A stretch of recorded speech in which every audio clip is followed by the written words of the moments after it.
Greetings. Here's our last installment of Freeing the Shoulders. We're going to include some spinal movement again, as we did in the beginning.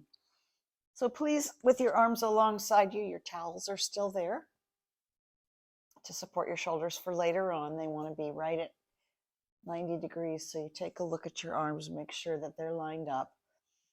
But for now, you can rest your arms down. And would you please imagine that each of your knees has a marionette string coming out of it that supports the knee standing up from the ceiling. So the marionette string has just enough tension on it so that the knee remains standing, but not so much that the knee is pulled toward the ceiling.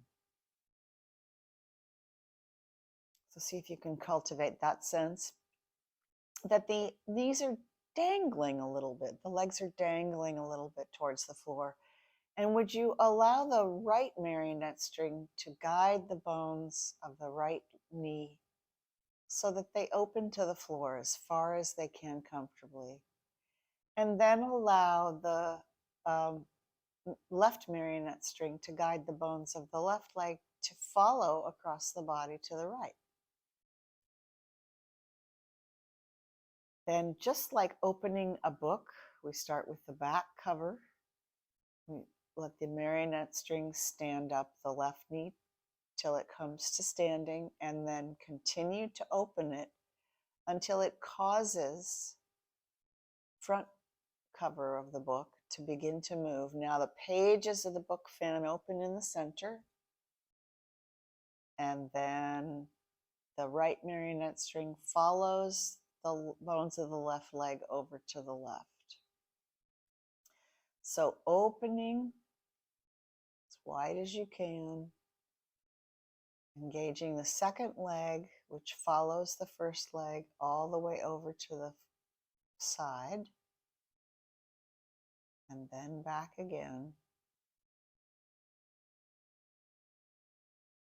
So just allow this to be really luxurious, comfortable, sensing how the contact is changing across the back of your pelvis when it arrives in the center of your sacrum, which is the root of your spine, when the weight crosses over to the right side,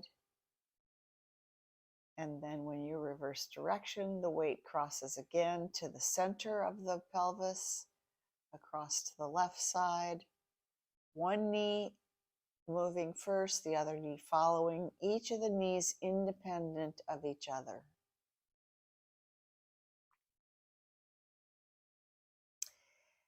Good. Now let your head, next time your knees are to the right, would you allow your head to roll to the right as well? So everything is traveling together. The nose and the center of the pelvis, or the pubic bone, stay in sync with each other as you travel across. So you're really sensing the midline of your spine, which governs where your head is relative to how you're moving yourself by moving your pelvis, using the legs as the handles for the pelvis. Continuing to go back and forth with the head together with the knees. And then once again, the next time you are at the right, would you please stay there? And would you roll your head, please, to the left and back to center? Do that several times so you start to get the feeling for the head and the knees being opposite each other. So you feel how the nose and the knees are on the opposite sides of the midline of the body. Now, when you're ready to engage with the marionette strings again, you let the marionette string, your head is to the left, your knees are to the right. You let the left marionette string begin to stand the knee up. As your head starts to roll to center, You arrive in center with your pubic bone and your nose together, and then you continue on, the right knee string following to the left and the head turning opposite. So now the nose and the pubic bone only are together when you're in the middle, and then they go opposite each other. Just like the knees and you can also just think that the knees and the nose go opposite, and when the knees are in center, the nose is in center. So it's one continuous smooth gesture. You're following the pattern across your back as you roll to the right side of yourself and the left side of yourself with your head moving opposite.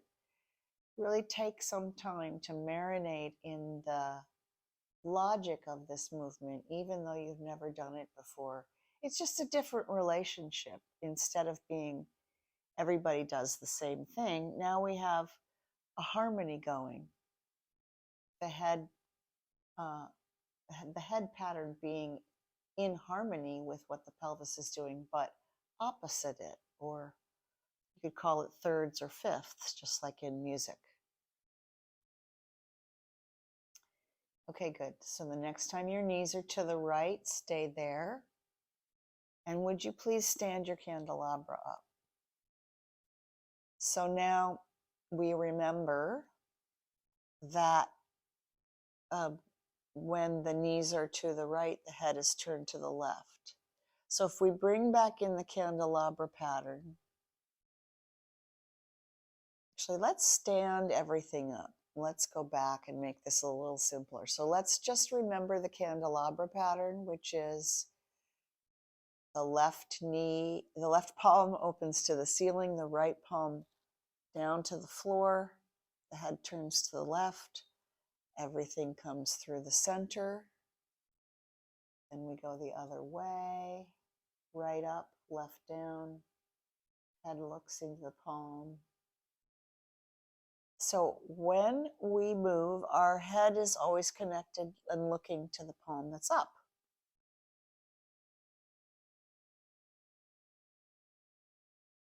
So if we're going to work with the head opposite the knees, as we did before, that means when our head is to the right, our knees would be to the left.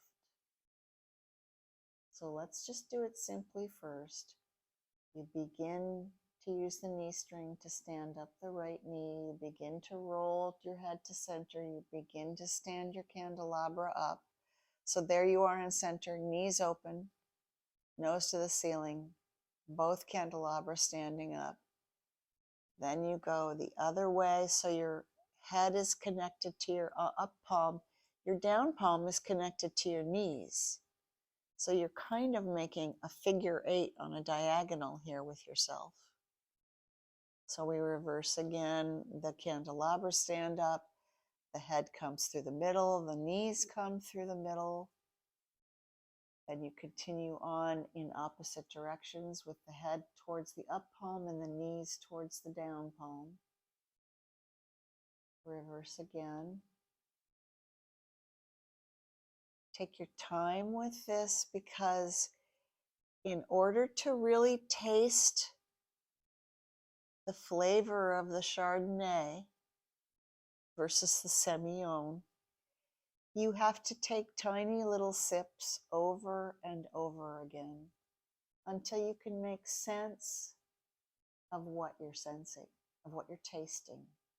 So really feel it, really find it for yourself, really taste it over and over again. The whole pattern is being driven by what your shoulders are doing. This is all just an extension of what's happening in the shoulders. The down palm is towards the knees. The up palm is where the head looks.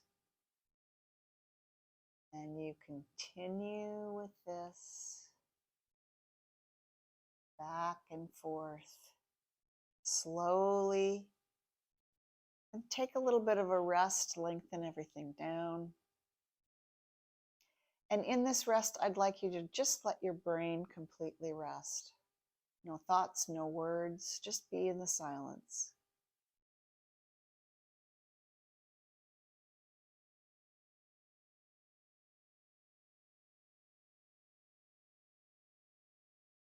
So when you're in the silence that way, your brain has a chance to do a lot of backup processing, storing information, digesting information, integrating information.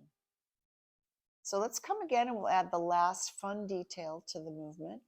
The knees are bent, and we remember that when our right palm is down and left palm is up and our head looks to the left, that we can also sweep our arms through the center and then let the elbows bend and sweep our arms through the center and let our elbows bend. We did this in the last segment of the lesson. And so if I continue to do this, sweeping the arms, turning the head towards the up palm, and I stop with the right palm up, which direction would my knees go? Well, they have a relationship to, which relationship with my knees go? They'd go towards my down palm. So here I am back in my figure 8 position. The only thing that's different is I'm sweeping my arms along the floor instead of standing my candelabra up through the center. The knees move one at a time. Everything ends up in the center. Everything is incremental. They're all part of the same pattern, but they all have their own voices, like a musical quartet or sextet, a small choir. So just let yourself really sweep across the floor. Sense the movement in the shoulder blades that dictates the movement in the spine, the turning of the head, and the turning of the pelvis. Everything is related to everything else and cooperates with everything else. There's no fighting.